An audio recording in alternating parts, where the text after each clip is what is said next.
Hello. Good morning बेटा। Good morning all of you. कैसे हो आप सब? ठीक हो ना आप सब? गुड। चलिए आज हम पढ़ रहे हैं क्लास 7 की पारिजात हिंदी पाठ्य पुस्तक। ठीक है, पारिजात है आपकी बुक का नाम, हिंदी बुक है क्लास 7 की। ओके, हमने इसमें कौन सा चैप्टर कंप्लीट किया था? चैप्टर 5। ओके, अब हम पढ़ेंगे चैप्टर 6 घीसा।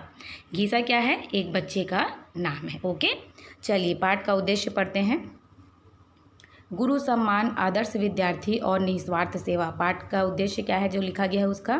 कि गुरुओं का सम्मान करना, एक आदर्श विद्यार्थी बहुत ही अच्छा बालक है ना, जो अपने गुरु का सम्मान भी करता है और उनकी बात भी मानता है। ठीक है, निस्वार्थ सेवा और बिना किसी स्वार्थ के किसी की सेवा करना। पाठ में प्रवेश करते हैं।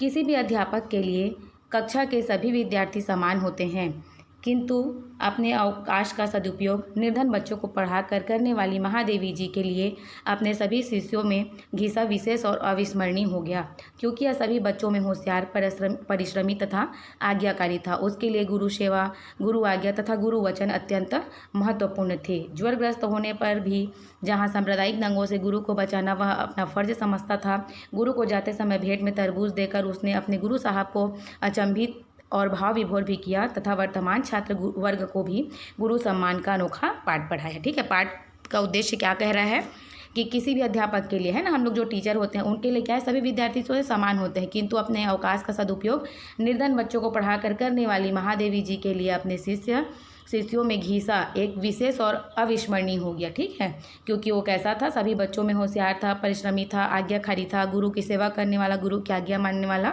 और गुरु वचन का गुरु वचन जो है उसके लिए अत्यंत महत्वपूर्ण थे। ठीक है, ज्वरग्रस्त होने पर भी जहाँ सांप्रदायिक दंगों से गुरु को बचाना वह अपना फर्ज समझता था। घीसा जो है ना, अपने गुरु को बचाने के लिए वो जब जा रही हैं तो उनको तरबूज भेंट करने के लिए है ना, तो इसमें क्या है, वो अचंभित और भाव विभोर भी हो गया। और जो है वर्तमान छात्र वर्ग को भी गुरु सम्मान का अनोखा जो है हम पाठ पढ़ा रहे हैं। इसमें पता चलेगा कि एक गुरु एक शिष्य के बारे में है ना, कि क्या है, कैसा है। चलिए आगे बढ़ते हैं, पाठ पढ़ना शुरू करते हैं। गंगा पार झूसी के खंडहर और उसके आसपास के गांवों के प्रति मेरा जैसा अकारण आकर्षण रहा है, उसे देखकर भी संभवतः लोग जन्म जन्मांतर के संबंध पर व्यंग करने लगते हैं। है भी तो आश्चर्य की बात, जिस अवकाश के समय को लोग इष्ट मित्रों से मिलने, उत्सव में सम्मिलित होने तथा अन्य आमोद प्रमोद के लिए सुरक्षित रखते हैं, उसी को मैं इस खंडहर और उसके छद विछद चरणों पर पछाड़े खाती हुई भागीरथी के तट पर काट ही नहीं, सुख से काट देती हूँ। ठीक है, चलिए पढ़ते हैं। गांव पार झूसी के खंडहर है ना, एक गंगा पार है, गंगा पार झूसी के खंडहर और उसके आसपास के गांवों के प्रति एक ठो तालाब होगा, उसके किनारे में एक खंडहर है। ठीक है, उसके आसपास जो गांव है उसके प्रति क्या है, उसका आकर्षण जो है अकारण ही रहा है, जिसको देखकर संभवतः लोग जन्म जन्मांतर के संबंध पर व्यंग करने लगते हैं। ठीक है भी तो आश्चर्य की बात, जिस अवकाश के समय लोग अपने इष्ट मित्र किसको बोलते हैं? जो घने क्या बोलते हैं, पक्के दोस्त होते हैं ना, उनसे मिलने को लगा देते हैं उत्सवों में। माने जो उत्सव क्या होता है, पर्व होता है ना, जो भी हम पर्व मनाते हैं उसमें सम्मिलित होने में, आमोद प्रमोद माने भोग विलास करने के लिए सुरक्षित रखते हैं।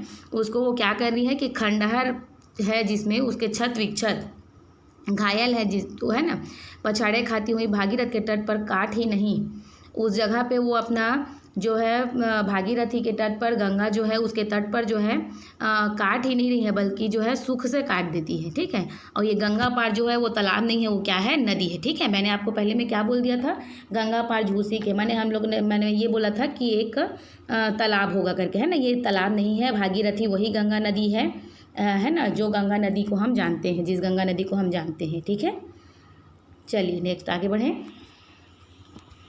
ग्वालों के बालक जो गाय भैंस को बहकते देखकर लकुटी लेकर दौड़ पड़ते, गड्ढरियों के बच्चे जो अपने झुंड की एक भी बकरी या भेड़ को उस ओर बढ़ते देखकर कान पकड़कर खींच ले जाते, और व्यर्थ ही दिन भर गिल्ली डंडा खेलने वाले ढल्ले लड़के भी बीच बीच में नज़र बचाकर मेरा रुख देखना नहीं भूलते।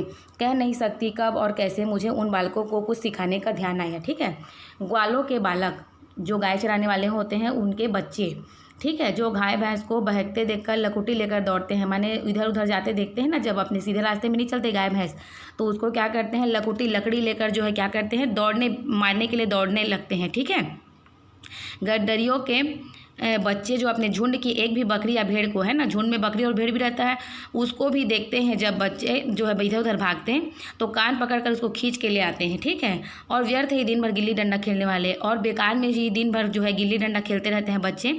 निठल्ले लड़के भी बीच बीच में नज़र बचाकर, निठल्ले माने कि जो है वो भी बेकार ही बच्चे हैं जिनका कुछ काम नहीं होता है ना, जो कुछ काम नहीं करते हैं, ऐसे लोगों को निठल्ला कहा जाता है। तो वैसे बच्चे भी क्या है, देखना उनको नहीं भूलते हैं। ये कह नहीं सकते कि कब और कैसे उन बच्चों को कुछ सिखाने का ध्यान आया।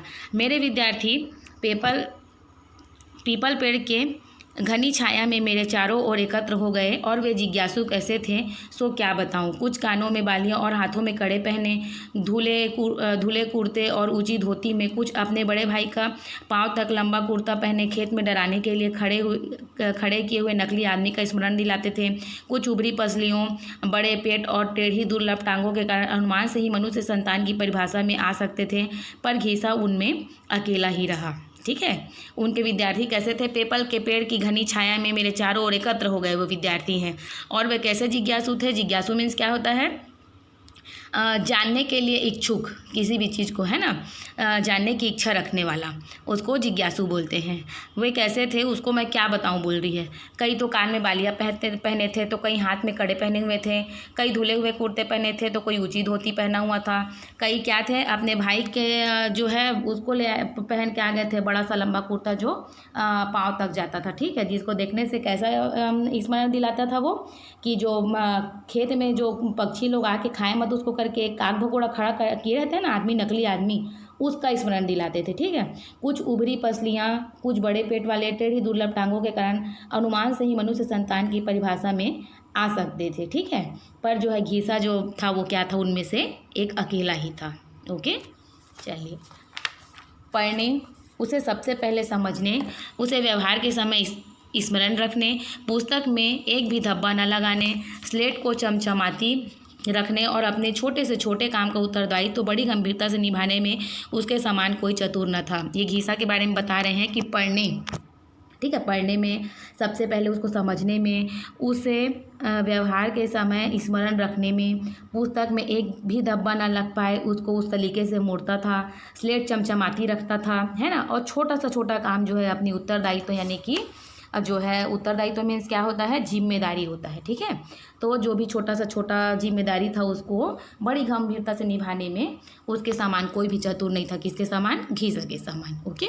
शनिचर के दिन ही वह अपने छोटे और दुर्बल हाथों से पीपल की छाया को गोबर मिट्टी से लीपा चिकनापन दे आता था। फिर इतवार को माँ के मजदूरी पर जाते ही पेड़ की नीचे डाल पर रखी हुई मेरी सीलत पाटी उतार कर बार बार झाड़ पोंछ कर बिछाई जाती। कभी काम न आने वाली सूखी स्याही, लगी कांच की दवात, डूबे नीब और उखड़े हुए रंग वाले भूरे हरे कलम को पेड़ के कोटर से निकालकर यथास्थान रख दिया जाता। और तब इस विचित्र पाठशाला का विचित्र मंत्री और निराला विद्यार्थी कुछ आगे बढ़कर मेरे सप्रमाण स्वागत के लिए प्रस्तुत हो जाता। ठीक है, क्या करते थे? शनिचर के दिन माने शनिवार के दिन वह अपने छोटे और दुर्बल हाथों से, दुर्बल हाथों मीन्स क्या है, पतला और कमज़ोर जो है, उसमें क्या करता था, पीपल की छाया को, है ना, पेड़ था जिसके नीचे वो बैठ के पढ़ते थे, उस जगह को गोबर मिट्टी से क्या बोलते हैं, पीला करके चिकनापन कर देता था, उसको बढ़िया बराबर कर देता था। फिर इतवार को माँ के मजदूरी पर जाते ही पेड़ की नीची डाली पर रखी हुई मेरी सीलत पाटी उतार कर बार बार झाड़ पोंछ कर बिछाई जाती थी। ठीक है, उसके बाद वो क्या करता था, जब संडे का दिन आता था तो माँ के मजदूर पर जाते ही वो पेड़ के नीचे डाली पर जो है रखी हुई उनकी जो सिलत पाटी थी उसको उतार कर बार बार झाड़ पोंछ कर बिछाता। कभी काम न आने वाली सूखी स्याही, लगी कांच की दवा, टूटे नीब और उखड़े हुए रंग वाले भूरे हरे कलम को पेड़ के कोटर से निकालकर जो है यथा स्थान पर रख देता। तब इस विचित्र पाठशाला, ठीक है, का विचित्र मंत्री और निराला विद्यार्थी कुछ आगे बढ़कर, तो ये जो जगह थी और जो लोग थे, जो बच्चे थे, तो उनके प्रणाम, उनको सप्रमाण स्वागत के लिए उनके प्रस्तुत हो जाते थे ये सब करके। ठीक है, देखो चित्र में भी दिखाया गया है कि ये जो है गोबर से लीप रहा है। ठीक है ना। उसको चिकना कर रहा है, बराबर कर रहा है ज़मीन को। मुझे आज भी वह दिन नहीं भूलता जब मैंने बिना कपड़ों का प्रबंध किए हुए ही उन बेचारों को सफाई का महत्व समझाते समझाते पका डालने की मूर्खता की।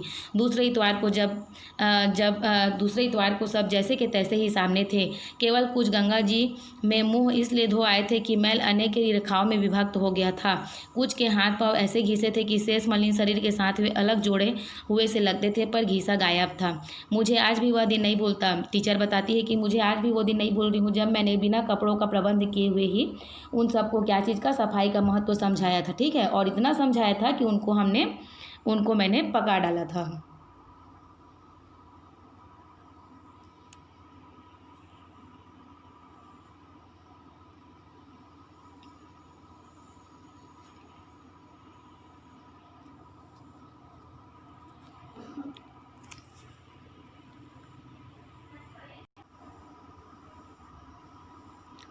मुझे आज भी वह दिन नहीं भूलता जब मैंने बिना कपड़ों का प्रबंध किए हुए उन बेचारों को क्या है, सफाई का महत्व समझाते समझाते पका डालने की मूर्खता ठीक की थी। ठीक है, दूसरे इतवार को सब कैसे आए, जैसे तैसे। अब क्योंकि उन्होंने सफाई के लिए बताया था मैम ने, तो उन्होंने क्या सोचा कि जैसे तैसे वे सब सामने थे। ठीक है, कई तो क्या है गंगा जी में पानी में जो है मुँह धो के आए थे, क्योंकि उनके मैल जो है अनेक रेखाओं में विभक्त थे मुँह के। ठीक है, इसके लिए कुछ के हाथ पाँव ऐसे घिसे थे कि शेष मलिन शरीर के साथ वे अलग जोड़े हुए से लगते थे, पर घिसा गायब था। ठीक है, मलिन मीन्स क्या होता है, और भी बहुत ज़्यादा मैला हुआ। ठीक है, जो है मैला शरीर के साथ वे अलग जोड़े से लगते हुए खड़े हो गए थे, लेकिन उसमें क्या था, घिसा जो है वो गायब था। ओके, पता चला कि कल रात माँ को मजदूरी के पैसे मिले और आज सवेरे वह सब काम छोड़कर पहले साबुन लेने गई। अभी लौटी है, अतः घिसा कपड़े धो रहा है, क्योंकि गुरु साहब ने कहा था कि नहा धोकर साफ कपड़े पहनकर आना, और अभागे के पास कपड़े ही क्या थे। जब घिसा नहाकर गीला अंगोछा लपेटे और आधा भीगा कुर्ता पहने अपराधी के सामने मेरे सामने आ खड़ा हुआ, तब आंखें ही नहीं मेरा रोम रोम गीला हो गया। उस समय समझ में आया कि द्रोणाचार्य ने अपने भील शीशे से अंगूठा कैसे कटवा लिया था। ठीक है, घिसा तो था नहीं, तो उनको पता चला बाद में कि क्या पता चला कि कल रात को उसकी माँ को जो है मजदूरी के पैसे मिले थे, और सुबह उसने सब काम को छोड़कर क्या किया, सबसे पहले वो साबुन लेने गई, और वो अभी लौटी है, और घिसा जो है क्या कर रहा है, कपड़े धो रहा है। क्यों धो रहा है कपड़े, क्योंकि गुरु साहब ने उसको पाठ पढ़ाया था सफाई का, है ना। तो वो कहा था तो नहा धोकर साफ कपड़े पहन कर आना, और अभागे के पास कपड़े क्या थे, माने उस बच्चे के पास जो है कपड़े ही नहीं थे। तब घिसा जो है नहा कर गीला अंगूछा लपेटे आधा भीगा कुर्ता पहने अपराधी के सामने मेरे सामने आ खड़ा हुआ। ठीक है, मैडम बोल रही है, टीचर बोल रही है कि इस तरह वो खड़ा हुआ था, तब मेरी आंखें ही नहीं मेरा रोम रोम भी गीला हो गया था, है ना। और उस समय समझ में आया, तब वो सोचती हैं कि उस समय मेरे को समझ में आया कि द्रोणाचार्य ने अपने भील शीशे से अंगूठा कैसे कटवा लिया था। होली के पहले की एक घटना तो मेरी स्मृति में ऐसे गहरे रंगों से अंकित है जिसका धुल सकना सहज नहीं। उन दिनों हिंदू मुस्लिम वैमनस्य धीरे धीरे बढ़ रहा था। घिसा 2 सप्ताह से ज्वर में पड़ा था। ठीक है, 2-4 दिन उसकी माँ स्वयं बैठी रही, फिर एक अंधी बुढ़िया को बैठाकर काम पर जाने लगी। इतवार की सांझ को मैं बच्चों को विदा दे घिसा को देखने चली, परंतु पीपल से 50 पग दूर पहुँचते पहुँचते उसी को डगमगाते पैरों से गिरते पड़ते अपनी ओर आते देख मेरा मन उद्विग्न हो उठा। वह प्यास से जाग गया था। इतने में गुल्लू के काका ने नदी पर से लौटकर दरवाजे से ही अंधी बुढ़िया को बताया कि शहर में दंगा हो रहा है। तब घिसा को गुरु साहब का ख्याल आया। गुल्लू के काका के हटते ही वह ऐसे हौले हौले उठा कि बुढ़िया को पता ही ना चला, और कभी दीवार कभी पेड़ का सहारा लेता इस ओर भागा। वह सोच कर आया था कि अब वह गुरु साहब को किसी तरह भी जाने ना देगा। ठीक है, होली के पहले की घटना जो है उनके स्मृति में, उनके मस्तिष्क पटल में जो है गहरे रंगों से अंकित है, जिसका धुल सकना सहज नहीं है, जिसको भुला पाना जो है उनके लिए असंभव है, मुमकिन नहीं है, सहज नहीं है। ठीक है, नामुमकिन है। उन दिनों हिंदू मुस्लिम वैमनस्य धीरे धीरे बढ़ रहा था। ठीक है, इसका क्या होता है, मन मुटाव। हिंदू मुस्लिम के बीच में जो मन मुटाव है वो क्या हो रहा था, धीरे धीरे बढ़ रहा था। घिसा 2 सप्ताह से ज्वर में पड़ा था। घिसा दो सप्ताह से क्या हो गया था, 14 दिनों से ज्वर में पड़ा था, बुखार था उसको। 2-4 दिन उसकी माँ स्वयं बैठी रही, है ना। 2-4 दिन उसकी माँ मजदूरी नहीं करने गई, फिर बैठी थी वो 2-3 दिन तक के। लेकिन कितने दिन बैठती है ना, तो वो क्या करी, फिर एक अंधी बुढ़िया को जो है बैठाकर काम पर जाने लग गई। इतवार की सांझ को मैं बच्चों को विदा देकर, वो बोल रही है कि जब संडे को आया तो उस दिन मैंने बच्चों को विदा दिया शाम को और घिसा को देखने चले, परंतु पीपल से 50 पग दूर, माने 50 कदम दूर पहुँचे ही थे कि उसी को डगमगाते क्या है पैरों से गिरते पड़ते अपनी ओर आते देख लिया। ठीक है, उसको देखकर मेरा मन क्या हुआ, उद्विग्न हो उठा। उसका मतलब क्या होता है उद्विग्न का, कि व्याकुल हो उठा। ठीक है, वो मैंने सोचने लगी, घबरा गई, व्याकुल हो गई वो। वह प्यास से जाग गया था। इतने में गुल्लू के काका ने नदी पर से लौटकर दरवाजे से ही अंधी बुढ़िया को बताया कि शहर में दंगा हो रहा है। अब उतने में क्या है, गुल्लू काका ने बताया कि नदी पर से लौटकर दरवाजे से ही अंधी बुढ़िया को बताया, नदी पर से लौटे थे गुल्लू काका और उसने बुढ़िया को बताया दरवाजे पे ही कि शहर में जो है क्या हो रहा है, दंगा हो रहा है। तब घीसा को गुरु साहब का ख्याल आया। तब घीसा को क्या था, गुरु साहब का ख्याल आया। और गुल्लू काका के हटते ही, है ना, गुल्लू के काका जैसे ही हटे बुढ़िया को बता के कि शहर में दंगा हो रहा है, वैसे ही वो क्या किए, हौले हौले ऐसे उठा कि उस बुढ़िया को पता ही नहीं चला। ठीक है, और कभी दीवार कभी पेड़ का सहारा लेते लेते वो उसी की ओर भागा था, पीपल की पेड़ की ओर। ठीक है, वह सोच कर आया था कि वह गुरु साहब को किसी तरह भी जाने नहीं देगा। ठीक है, चलिए अब इसका नेक्स्ट जो है हम आपको कल पढ़ के बताएंगे नेक्स्ट वीडियो में। Okay, thank you dear student.